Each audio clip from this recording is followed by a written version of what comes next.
One of the phrases that I live by is, adventuresome people try new things. And I like church to be that way too. I personally think there ought to be a moment in every service where you don't know exactly what's going to happen. And because when you create a moment like that, it creates an opportunity for the Spirit. So thank you for being adventuresome today, Mo, and thank you, congregation, for being adventuresome also. When I moved to New Orleans, I knew nothing about parades.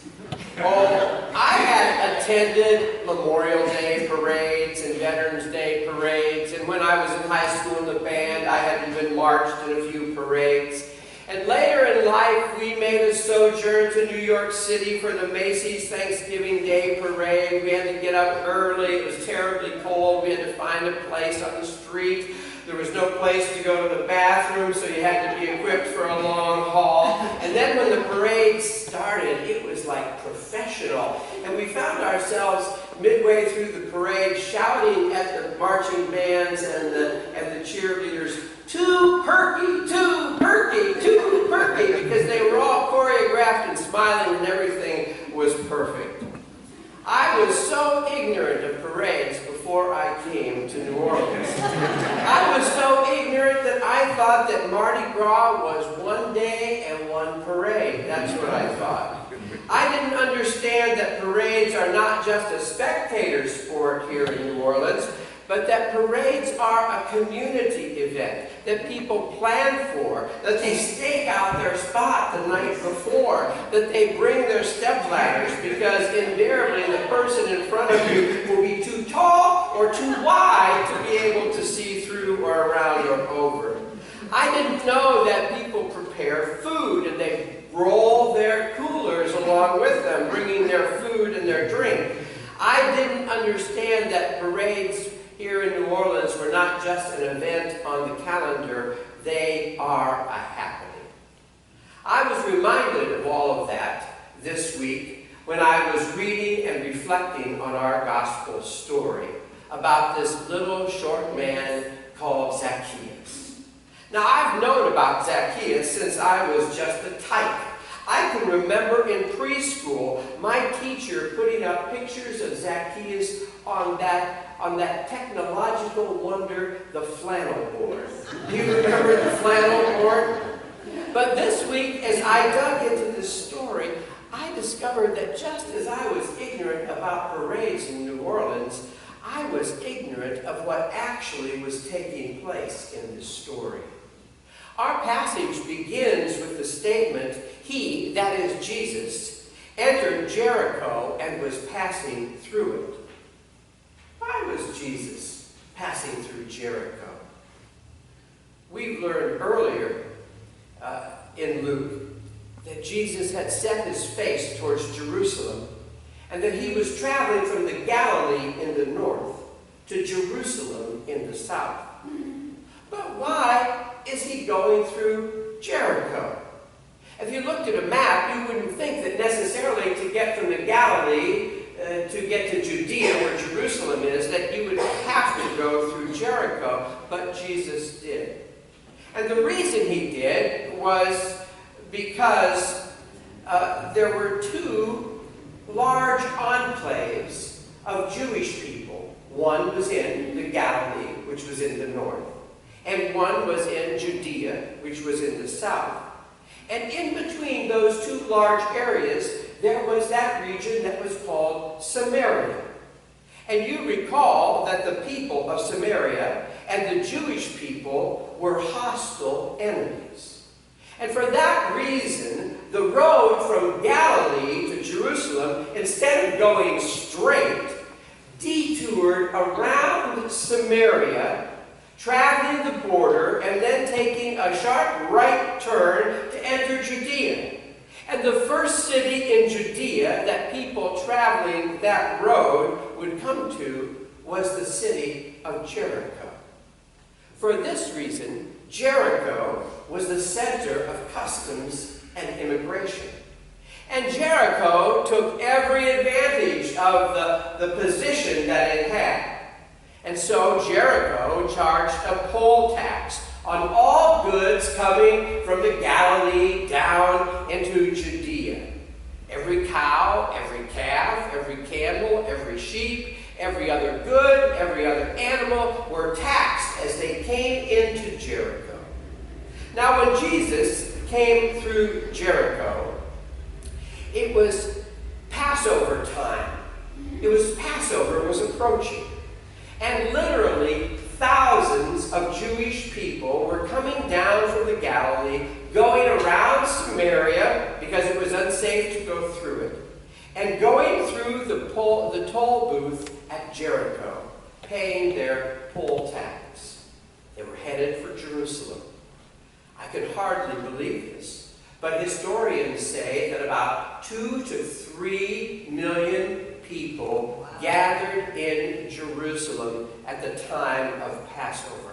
I could hardly believe that. Do you know how many people are on the streets of New Orleans on Mardi Gras Day? I looked it up. They say about 1.4 million. I think that we have more people on the streets than they did in Jerusalem. Don't you? I don't know. But at any rate, think about it in the same way. So on that day in Jericho, as all these people were coming and Jesus was coming, it indeed was a parade of sorts. Not just because of the throng, but also because of Jesus. Jesus had become a sensation. He'd raised Lazarus from the dead, he'd healed blind Bartimaeus, and when the people who were traveling to Jerusalem for Passover and the residents of Jericho heard that Jesus was in town, they all wanted to see him. And in the midst of that throng, we're told that there was this little short guy named Zacchaeus. Zacchaeus got to the parade late. You know what happens when you get to the parade late. And because he was short, he couldn't see around or over people who were in front of him. And he had failed to bring a stepladder. So he did the only thing that he could do. He climbed a sycamore tree. And sure enough, along came Jesus. And as he hoped, Zacchaeus could see Jesus because he was up in the tree. He could see Jesus coming down the road. He could hear people exclaiming and shouting. And when Jesus got right underneath the tree where Zacchaeus was, Jesus stopped. And then Jesus looked up. And Jesus said, Zacchaeus, you come down from that tree, because I'm coming to your house today. Now, Zacchaeus must have been surprised that Jesus called him by name. And he must have wondered, how does he know my name? How would he know about me? So quickly Zacchaeus came down the tree.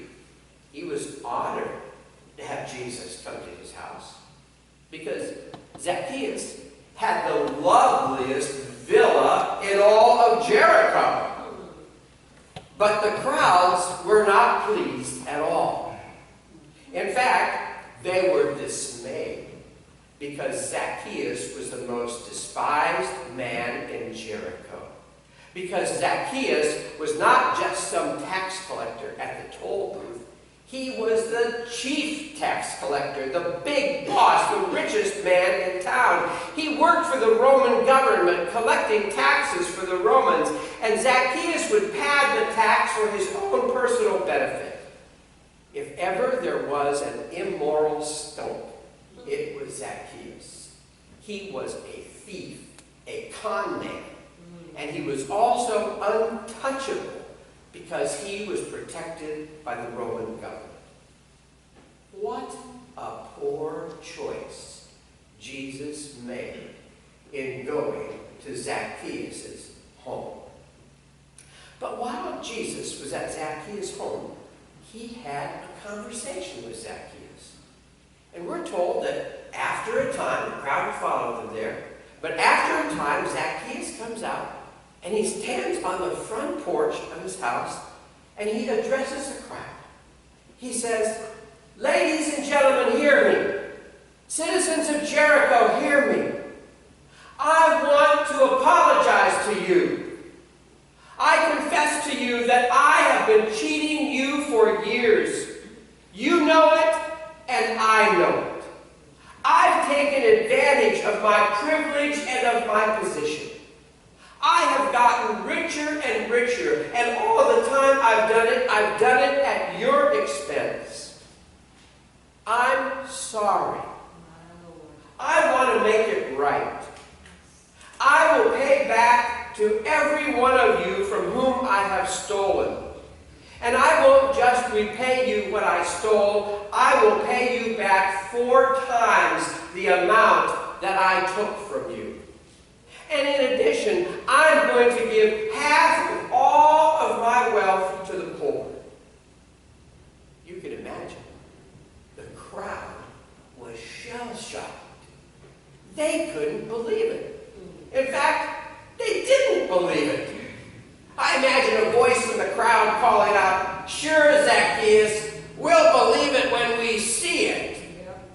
I could imagine another suspicious person chiming in, "Half your goods to the poor? You never cared a rip for the poor. You never dropped $1 in the alms plate. When they rang bells for the poor at Hanukkah, you walked right by the bucket. You often said, 'Let the poor go to work and not live off handouts.' We'll believe it when we see it, Zacchaeus." And about that time, Jesus came out of the house. And Jesus put his arm around Zacchaeus, and he stood there beside him, and he said to the people and to Zacchaeus, "Today salvation has come to Zacchaeus' house. He has become a true son of Abraham. I have come to seek and to save the lost, and Zacchaeus has been found." That's the story.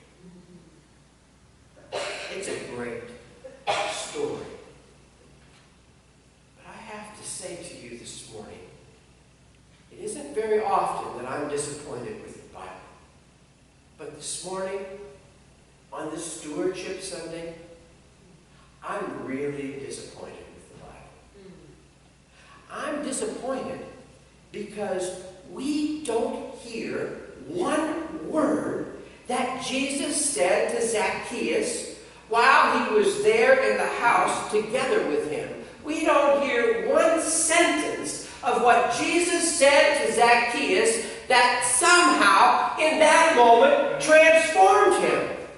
Because when Zacchaeus walks into the house, he's a money-grubbing, lying-cheating crook. And he will walk over anyone to get $1. And then Jesus speaks to him, and it transforms him from greedy to generous, from selfish to selfless, from having a thieving heart to having a thanksgiving heart, from being all about getting to being all about giving. And we don't know what Jesus said to Zacchaeus to effect that change. And I'm very disappointed. Because on this Stewardship Sunday, if I knew what Jesus had said, then I would say the same things to myself and to all of you this morning, and we could be transformed. But unfortunately, I don't know the words that Jesus spoke. But what I do know is this. I know that 3 stories earlier in the Gospel of Luke, that we're told about a rich young ruler who wanted to be saved. And he came to Jesus and asked him what he should do. And Jesus invited that young man to sell all that he had and to give it to the poor. But the young man couldn't do it. And we are told that he walked away sad from Jesus. And after he left, we're told that Jesus turned to his disciples and he said, "It is harder for a rich man to enter the kingdom of heaven than it is for a camel to go through the eye of a needle. But with God, all things are possible." And now, 3 stories later, we discover a rich man who was a money-grubbing crook who goes through the eye of that needle and he is saved. What I also know is that Zacchaeus was was the biggest immoral scoundrel in town, a skunk, a reprobate, the worst of all possible sinners. And Jesus ate a meal with that man. Think about that for a moment. How unique is that? The Jesus that we meet in the Bible will eat with anyone. No matter how bad of a person he or she is, or actually is, Jesus will sit down and sup with them. This is different than the way we tend to be. Well, I'll speak for myself. You think about yourself. It's the different from the way that I tend to be. For my tendency, and maybe your tendency, is to withhold love from people if we don't like them, if we don't agree with them, if we don't like the shape of the sinfulness of their lives. We say, I'm not going to be seen with that person. I'm going to withhold my friendship. I'm going to withhold my presence from that person. It can happen between husband and spouses. You don't like what your spouse does, and it grates on your nerves once, twice, and for 20 years. And you begin to kind of wall yourself off and to withhold your love, and it creates a cold aloofness. It can happen between parents and children when your teenager is in full-blown rebellion and you really don't like them very much, and the temptation is to withhold your love. But it doesn't have to be teenagers. It can be adult children, can't it? Adult children who make decisions that disappoint us enormously, and we get so frustrated by seeing the consequences of their poor choices that we begin to slowly withhold our love from them. Such an attitude can even influence our attitude towards ourselves. The person living underneath our own skin. We can become so frustrated with our own repeated failures that we begin to withhold our love from even ourselves because we see ourselves as being inept and incompetent because I keep just doing the same things over and over and over again. So this morning, let me say it clearly so all of us can hear and understand. Jesus loved Zacchaeus, even though he was the worst sinner. This is the truth that is at the heart of this story. And it applies to us too. When you and I are at our worst, Jesus continues to love us. And it was from within that experience of being truly loved that Zacchaeus was changed. And it's through that experience of allowing ourselves to truly be loved that we can be changed. Yes. What did Jesus say to Zacchaeus when they were alone that made him pay back all that he had stolen 4 times over? What made Zacchaeus volunteer to give 50% of his goods to the poor? 50%. He didn't have to give 50%. He didn't do it because he had to. He did it because he wanted to. In my previous church, there was a couple who came to church. They visited a few times, and then they decided to join the church. And then over the course of time, they became more active in the church. And then they became more active. And then they were really active in the church. They became core of the church. But what I didn't know, and what nobody else in the church knew at that time, was that they gave very little financially to the church. But one stewardship season, soon after they had joined the church, God got inside of them. And they made a decision. And the decision that they made was that they were going to go from giving nothing to the church to giving 1% of their income to the church. And they did that. And the next year, stewardship season came along, and they thought about their lives, and they felt better about themselves and about their lives, and they felt closer to God. And so they decided to give 2%. And the next year, 3%. So that after 13 years, by the time they finally told me this story, they were giving 12% of their income to the church. And do you know what? Through this experience, their lives were transformed. Their giving gave them joy. They didn't give because they had to. They gave because they wanted to. They found that their faith in God had grown. They felt more secure in their lives because they were resting not on themselves but upon God's provision. They moved from little generosity to great generosity, but with no guilt, no pressure. And they had moved from little faith to greater and to greater and greater faith. This is what happened to Zacchaeus. Only for him, it happened all at once. This morning, Jesus wants us to be people of great faith, whose great faith makes a difference in the way that we live our lives and makes a difference in the way that we give offerings to God.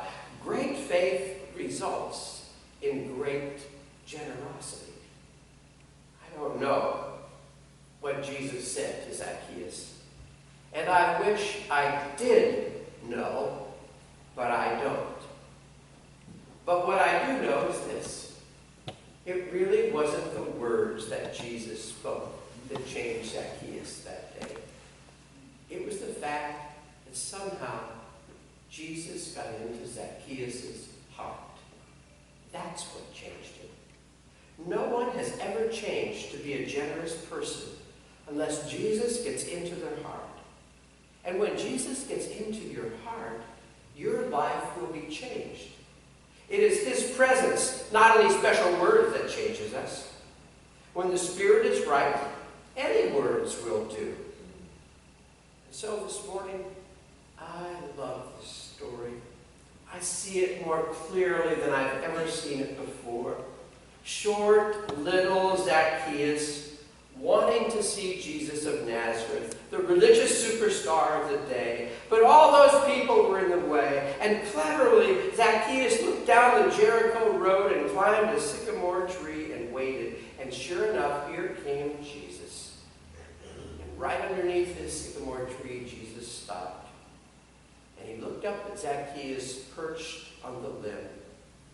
And Jesus said to Zacchaeus, Zacchaeus, you come down, for I'm coming to your heart today. May Jesus come into our hearts today. Amen. Amen. Now, just a moment, we're going to take the offering.